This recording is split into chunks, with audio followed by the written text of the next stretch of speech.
Welcome to the Healing Practice Podcast, a space for navigating the natural seasons of womanhood and personal growth. Hosted by Claire Cleaver, author, counsellor, and practitioner, this podcast explores the key stages of womanhood, from the first bloom of puberty, through fertility and birth, to the powerful transition of perimenopause and menopause. Drawing on years of experience supporting women and families, Claire shares practical insights and reflective tools designed to restore balance, release what's been held, and support emotional and physical well-being. This podcast is about listening, understanding, and walking your path with greater clarity and compassion. Wherever you are on your journey, you're welcome here. The theme of today's podcast is the power of the fertile pause. Trying to conceive is often characterized by frantic doing, a doing mode, a doing phase, but a pause is not a stop sign. People often get hung up on, oh, what if I stop? What if I'll get interrupted and I won't be able to get back into the swing. Yet that pause is actually really important. So what if the break that you're so afraid of is actually the pause that you need to restart your fertility journey? And that often is the missing piece in our approach, certainly our Western approach to getting things done. So we're going to talk about this pause in a little depth and stretch it out. And also to reiterate that it isn't a delay, it's, I'm going to say, opportunity. And it's also an important preparation for what's coming next for you. So let's look at what that means. And so we can break it up into different parts of this conversation, this podcast. The first part would be the seasonal slowdown. And so there's a lot of talk about the seasons, aligning yourself with the seasons. This is a really important conversation, even though you might not give it much heed. But nonetheless, it is about aligning ourselves and you, particularly with the cycles of nature, because we are very much a part of nature, even though we might step away from it, we are. So that's very much a part of this discussion. So the other part of this conversation is hormonal pauses. And that is listening to the body's logic. So logic seems to be the wrong word to sit alongside the body, but that's okay. It's more the mind, women would use the word logic, but still it's the body's understanding, what we know about it, how we sit in our body. That's really the important part. Another aspect of this podcast is emotional safety, creating a sanctuary within. And of course, the sanctuary is within you. So how to be in your body rather than outside of your body. And other points that I also would like to include in this is practical pause rituals. So let's dive in. So the first part is the seasonal slowing down, aligning with nature's cycles. And so I've been thinking about this a little bit. So the first part of it, I suppose, is what we would call the perpetual summer trap. Our modern conception of fertility is that we're kind of on all the time, and we are really not. Women are not expected to just decide to become pregnant and it's going to happen, because it clearly does not. So because we live in the seasons of nature, because women have periods, which is roughly 30 days, 28 days, 30 days, 32 days, whatever it is, every woman is individual.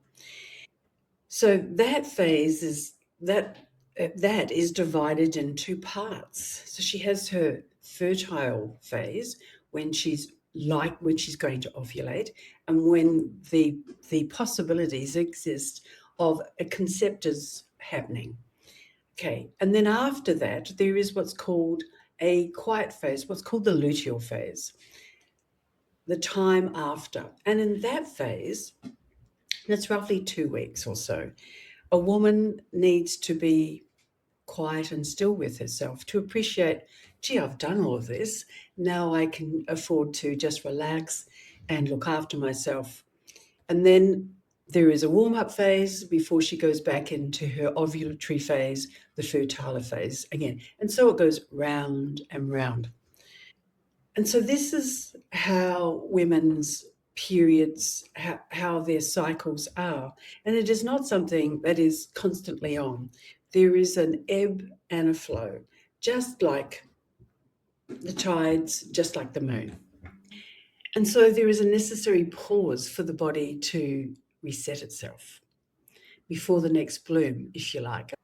And the other thing that women really need to do is what's called set your own internal pace and not let it be dictated. I do use that word dictated by external forces. And how you can maintain that despite the external medical world, especially if you're going through IVF and then you're on that, hate to say conveyor belt, but really you are, of medical appointments, injections, timed sex, all of that whole process, that whole medicalized process that completely dehumanizes you, which sounds like a weird thing to say, but it does. So when you're able to put that aside, then that is part of your reset. So let's look at hormonal pauses, listening to the body's logic, or getting to know yourself more. And we've got the nervous system and fertility, and so, or endocrine system. So it's the same thing. It's just a more accessible word to use. So when a woman is in a state of, dare I say, fright, going through this routine of medicalized appointments, her endocrine system is very much on high alert. So whether she likes it or not, she is producing more cortisol, more adrenaline, the very things, the very hormones that she doesn't want to be producing. So there's almost like a conflict happening in her system, stopping this process of allowing to happen, to surrender to the possibility of conception happening. So anti that. And that's what we call the sympathetic nervous system coming into play, even though it seems odd to call it the sympathetic because the word is not what we expect it to be, but nonetheless, that is what it's called. And the sympathetic nervous system governs that fear flight response, and of course, what we call the frozen response as well. And often when we are challenged by something or frightened, and then we do go into an initial fright or freeze before we then respond, whether it's to be fearful, stay stuck, or to fight back, or to flee. And so that clearly is not helpful for women to be stuck in that state. And unless a woman can reset herself, her nervous system, to understand and appreciate what she needs, then she's going to have this, she's not going to be able to regulate herself. And regulation just means how to understand what's going on for you internally, to take a deep breath and to reset yourself. That's really all regulation here is about. And often you hear that bandied around, oh, how to emotionally regulate myself. But let's keep it simple. So then we hear about the parasympathetic nervous system, and that is specifically rest and relax. That's what that relates to. So rest includes sleep. That includes like the big sleep that we have at night, which we absolutely must have in order to fully rejuvenate and recover from our day's activities. All our systems, all our organs require a proper sleep. Ideally 7 hours, if not more. And then rests are little rests that we can have during the day, whether we want to give ourselves those rests or not. So that's rest. Rest and recover.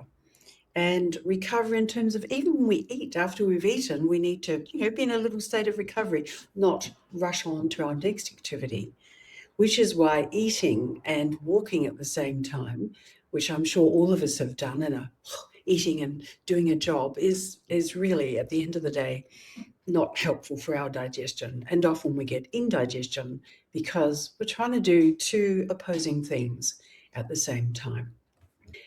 So if your body is feeling under attack, which it is if it's constantly producing adrenaline and cortisol, which are the hormones needed to remove ourselves out of danger, it is not conducive to creating a calm, inviting environment for fertility to happen for you in the way that you would like to. And then the other thing about that is because we're so focused on doing things, then there is this myth of wasted time. Oh, I can't just sit still and do nothing. That would be a waste of time. I can't just lie around and have a cup of tea, rest and read a book. That's a waste of time. Or potter around in the garden, or even go for a walk. And if you do go for a walk, it has to be at a fast pace. Otherwise, it's not worth doing.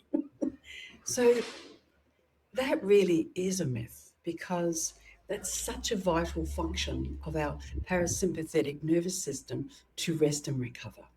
So we really need to remind ourselves and reclaim these simple things that our body needs to reset ourselves. And the more you're able to do that, that sets you up for a better recovery for the next month to come around. And if not that month, then the month after that.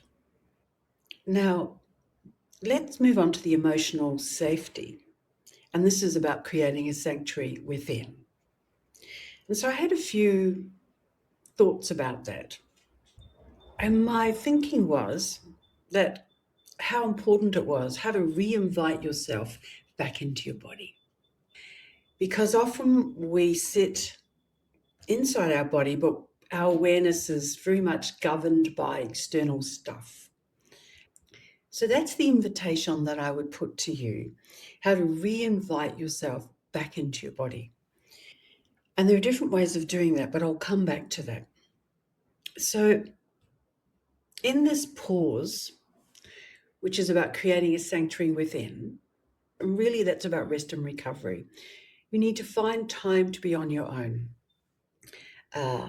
It might be in your bedroom, it might be a little corner in the living room, wherever it might be. It might be maybe not at your desk, but somewhere that is non-work focused. And you're able to just sit and then to imagine this little source sphere. So I've kind of jumped the gun a little bit, but that's okay. This is pertinent for here. And so one of the easiest is to build that sense of sanctuary. And so that's using your breath, because that will always create the space that you need and also push away what you don't need with your breath. And so the simplest is to put one hand on your heart, one hand on your belly. This is your invitation to come back to yourself. Feel your hands on your body. And the belly, because that's very much what we now call the second brain. So there is a sense of comfort of feeling the breath rise and fall in your belly. And then the other one is on your heart. So we give a lot of credence to our heart being that home space, center of receiving and giving. Close your eyes and then you just simply breathe in, breathe into your belly, feel your hand lift as you breathe into your belly, and then breathe out again. So it's just up and down. So just feeling a sense of comfort in your body, heat, response, movement, your body, your touch. And then 2 or 3 breaths, nothing fancy, nothing special, just you breathing.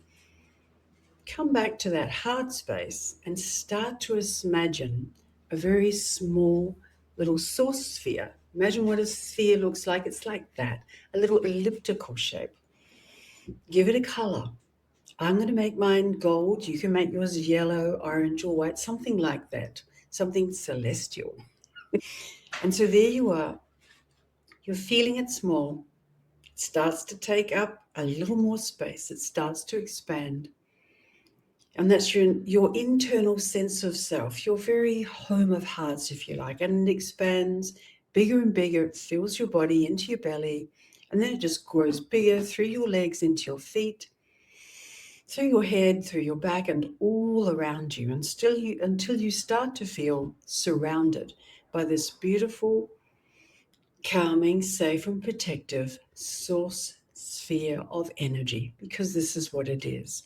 And then just sit in that space for a few more breaths, feeling how comfortable, peaceful, and essentially still and grounding it is to be in that space. And when you're ready to come out of it, put some energy into your feet so feel grounded, and gently come back to the space where you are and open your eyes. That's it. A very gentle, simple grounding. And so this can be your place of sanctuary. And you can do all sorts of things with that. I just wanted to show you that one little thing that you can do. So there is talk about how do women, I'm not going to say reclaim the grief. That doesn't seem right. You don't want to reclaim the grief of all the lost miscarriages if you've endured those. But certainly the months where you have not conceived, where it feels like a blight on you, that somehow you have failed yet again. So it's not necessary to reclaim that grief, but certainly to understand that it happened and to let it go. And so it's not held up there as a, like a ledger of this and this and this, because that's not necessary. That's kind of marking you as a woman that hasn't conceived yet. And how is that useful for you? It isn't. So it's really important to park all of that stuff and to sit in this kind of more opening space of possibility. And EFT, emotional freedom technique, is quite useful for that. I quite like to use that at times. An EFT statement might be, even though I had a miscarriage 2 months ago, I look forward to this month of potentially, possibly conceiving. And so I move forward. So somehow embracing, acknowledging the negative, if you like, the trauma, the pain, the hurt, acknowledging that even though that happened, I am still looking forward to the possibility of a pregnancy. So there is that flow on. It's really important to have that flow on. And another strong consideration in this emotional safety, creating a sanctuary within, is reclaiming identity. That's a big one. That really is a big one. Because even though a woman is biologically designed to grow a baby in her womb, in her uterus, doesn't mean to say she has to. She has the choice there. She can choose. And so sometimes women do feel like it's a forced act of intimacy in order to conceive.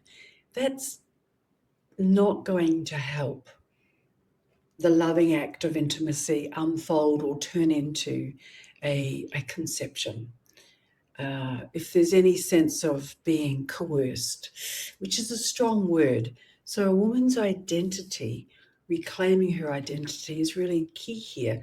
Do I want to do this? How am I feeling in my body?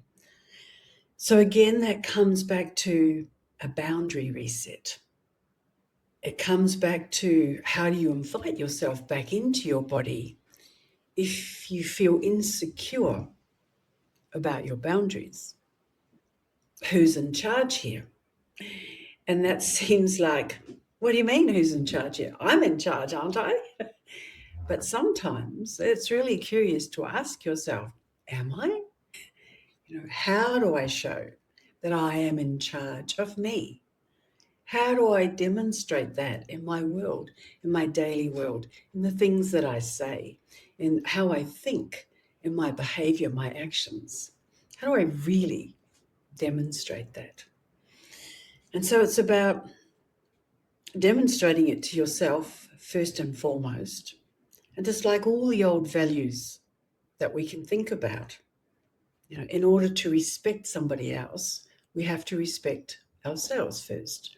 And love is the same. If I love myself sufficiently, even though in the old days that was seen as a selfish act, then we can extend that same understanding, that same value of love to others. So, boundary reset. And the other interesting word that I'm really liking at the moment is sovereign. And so, sovereign means who's in charge. And so, when we think of sovereign, we often think of a king or a queen or a sovereign state. So, there is a ruler in charge of that land, if you like. And guess what? No surprise that you are the sovereign of you, of yourself, of your land, of your state. And I really think that is such a powerful understanding to arrive at, because when you come home to yourself, step into the identity of who you are, that makes you autonomous. You then make rules, if you like, that are fitting for you, because you recognize that you are very much in charge of yourself. So let's continue. And then there is an idea of what's called the holding space concept. And really, that means how you hold space within yourself. Holding space, when you know what that feels like and how you do that, then you know how to hold space for others. So, again, coming back to who's the source or creator of all these wonderful things. So now we come to the practical pause rituals. So I've described one to you already, which is the source sphere. And the other one is the Tai Chi standing. I'm going to keep it simple so that perhaps you would like to give it a try. Preferably the stand, if you have a balcony or that looks onto a garden or something. But if you don't, then stand in a quiet space, preferably without shoes, so you feel the feet. And the idea is you stand on the ground, your feet are parallel. If you're sitting, that's okay. And then you put your feet parallel, and then you just let your back be soft, and you let your belly, this is the best part, you let your belly be soft. So it just sits in your pelvis. And then you think of your head, it's the old little string at the top of the head. And then it just pulls yourself up to the ceiling. So you've got a little bit of uprightness, but your feet are soft, your belly hangs in your pelvis. And then it's this lovely position. Now, if you were standing, though, you would feel the full weight of your foot on the ground. And that's what you're looking for. And that's about your alignment. And so when we talk about alignment, it's like, are you aligned with your body? Because often people use that expression, oh, I'm aligned with my goals. But are you aligned with your body? And that is a different thing altogether, to be aligned with your body, because this is the vehicle that you understand the world around you, that you interpret things through. So it's really important to be aligned with your body. And what that means is to take note of what your body is doing, to show care and appreciation. And those are important things to help reset you, to recalibrate you. And the first part of that is, where is my body? Breathing into your body, feel my body.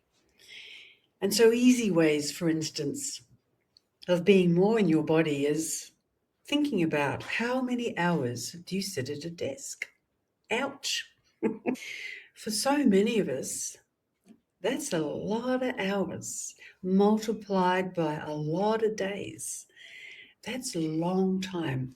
Your body, pretty much from the waist down, stops moving. Fluids stop moving. And so it's important to reassess how you employ your sitting hours at a desk, because it's not really a sustainable model for most humans, particularly women who are wanting to be more aligned in their body. And unfortunately, our culture very much teaches us that we need a fair education, maybe a great education, in order to get a job, in order to make money, in order to be able to sustain a family. And then we just kind of stay in that mode of working to make more money to sustain our family. And so it's useful to question whether that is the right model for you all of the time, particularly if fertility is proving elusive. So to consider if you can create time off. A month, is that doable? 2 weeks? Probably not enough. A month, to the point where you even get bored. 3 weeks in, I want to go home now. And that's good. But a month, see what that would look like, how you could set that up. Because that's a whole cycle. And that's where women need to come from. What is my next month going to look like? Not just my little window of ovulation opportunity, but my whole month. So you need to start seeing yourself in terms of the seasons of nature, and to be broader in your understanding of who you are, your body, your sovereign state. What does it need to be to flourish? You've been listening to the Healing Practice podcast with Claire Cleaver. If today's episode resonated, you're invited to continue the journey with Claire beyond the podcast. You'll find books, guided resources, workshops, and opportunities to work with Claire one-to-one at thehealingpractice.com.au. Whether you're seeking support, understanding, or a deeper connection to the season of life you're in, there's space there to explore at your own pace. Until next time, trust your body's wisdom, honour where you are, and move gently through the season you're living.